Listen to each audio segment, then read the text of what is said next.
So we're back out here in the field. Robert's mixed the first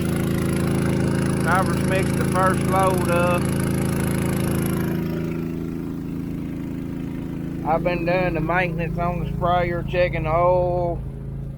Had to put some air in the front tires.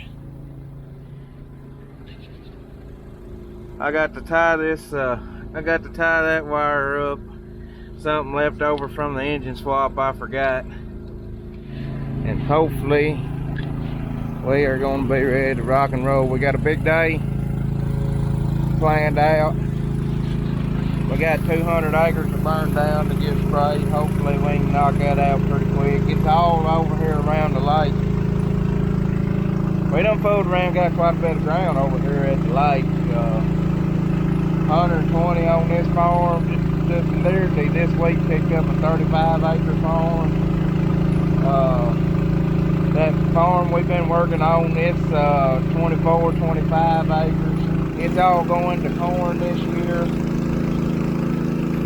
And then we got to stop by Robert's farm on the way home to get his spray. So like I said, a good 200 acres we want to get sprayed today. Somebody can't keep the boom out of the fence row. Reckon who that is.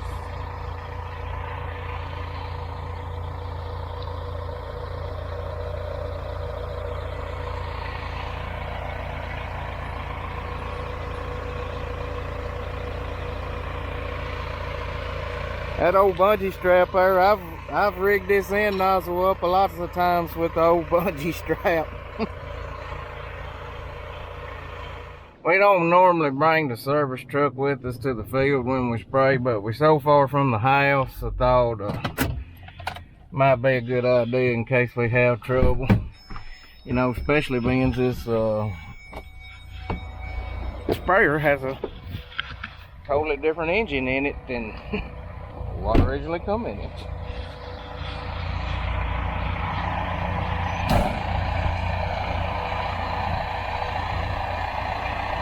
Robert made me put the muffler on it.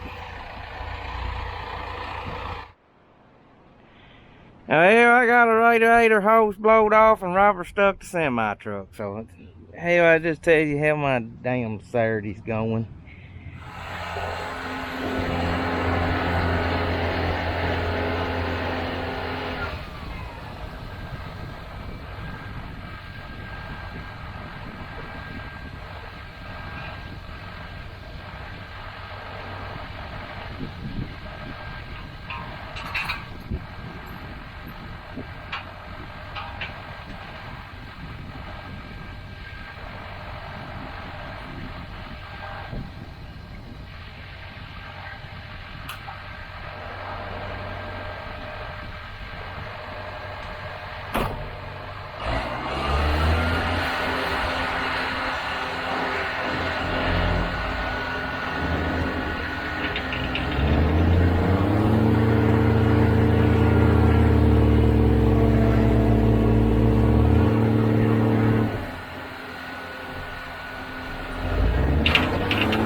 was fun.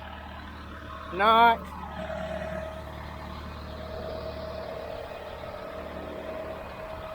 Ended up, I pulled Robert out backwards. I should have filmed it, but I didn't. I didn't, be honest with you, I didn't think it'd even work.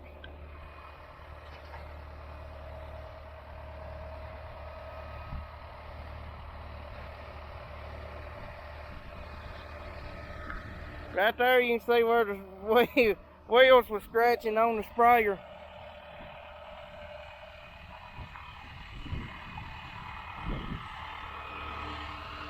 Poor old sprayer. Robert and I have a new rule. The trailer stays on the blacktop. No more off-roading with the trailer.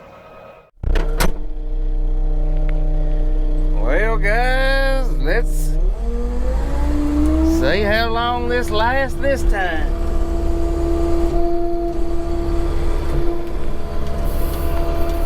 We should probably be getting close to done right now, but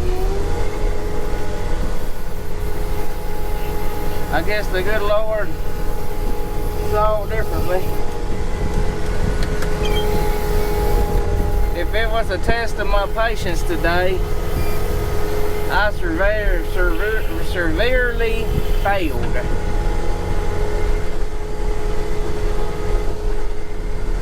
I got a feeling it ain't gonna be long before my AC compressor goes. It's back there squalling.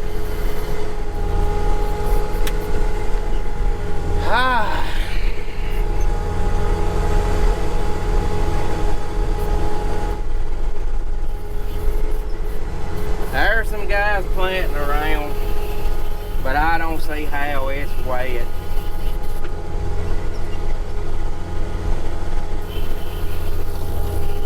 I mean, I guess you could probably plant 95% of this, but I don't know. I like for the ground to be right when I plant. I've had too much bad luck planting like that. Like the side of that hill right there, that sprayer was tracking down right there.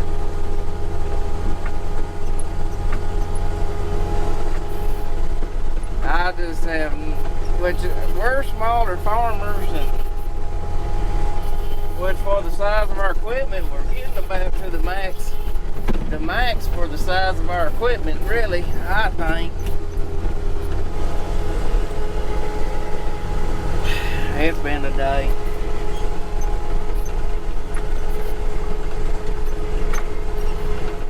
Saturday, when we were spraying, old Dylan had a screw up.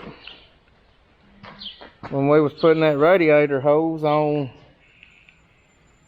you'll be able to tell more about it here in a minute, but when we was putting that radiator hose on the sprayer, left my phone on top of the hood of the sprayer, drove off, and with the phone still on the sprayer. And that's what happened. Surprisingly, it still works and functions. But I had already actually went on and got me an iPhone, because yes, I made a swap from a drawer to an iPhone. I'm trying something different. Stepping out of my box. But surprisingly, everything functions on it. And I originally lost it. We didn't have a clue where it was. And how we found it was Snapchat. Robert pulled up. You can view your friends on Snapchat where they are. And Robert pulled me up on the map, and it was within what, 50 foot of where it showed it on the map. Because that phone rode all the way from the back of that farm to the front of the farm to us trying to pull the trailer truck out, and it finally fell off when I went out there in another field to turn around to pull the water truck and water trailer out backwards.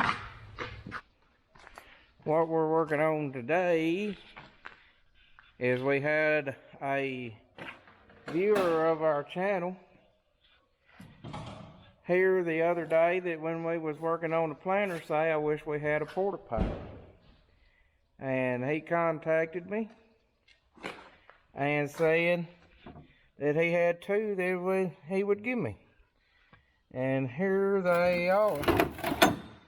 This one right here, the only thing that was wrong with it was the little tab there that you let your pressure off with.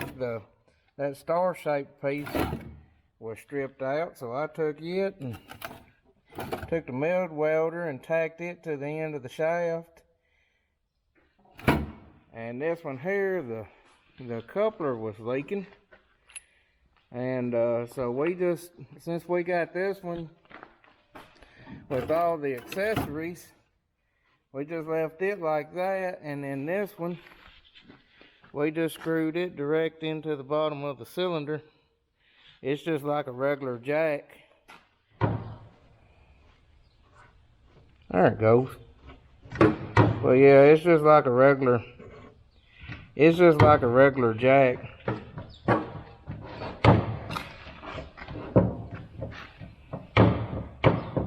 But they both work. Mr. Paul down at Paul's Small Engines in Dyersburg, Tennessee. And I sure do appreciate it, Mr. Paul. And if y'all been watching my channel, you know we've been having some trouble with some small engines, our pumps on our fertilizer tanks. And since we was going down there to get this, I thought, well, he owns a small engine shop. We just need to take them two engines down there and let him get them fixed. So we dropped our small engines off down there at Paul's Small Engines in Dyersburg, Tennessee. He said he's been in business for 31 years. So he must be doing something right to be in business that long. So hopefully he's going to have those engines back running good and in good shape. And I appreciate him giving us these porta powers. It means a lot to us. Really does. And his one request when he gave us these porta powers was for Robert to say more. To not just stand there and grin. He wants Robert to say more. Body frame repair kit, high powered 4-ton capacity. I hadn't seen many porta powers come in a good metal box like that. Most of them come in a old flimsy plastic case. Cowhawk. I've heard of them before.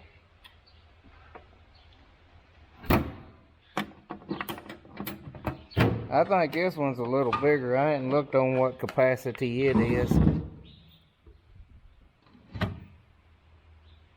It's a black. We got a Cowhawk and got a Black Hawk. And while we was also there picking up our porta powers, he gave us this big chain hoist. He said we'd probably use them more than he does, so 6 ton. But we sure do appreciate it.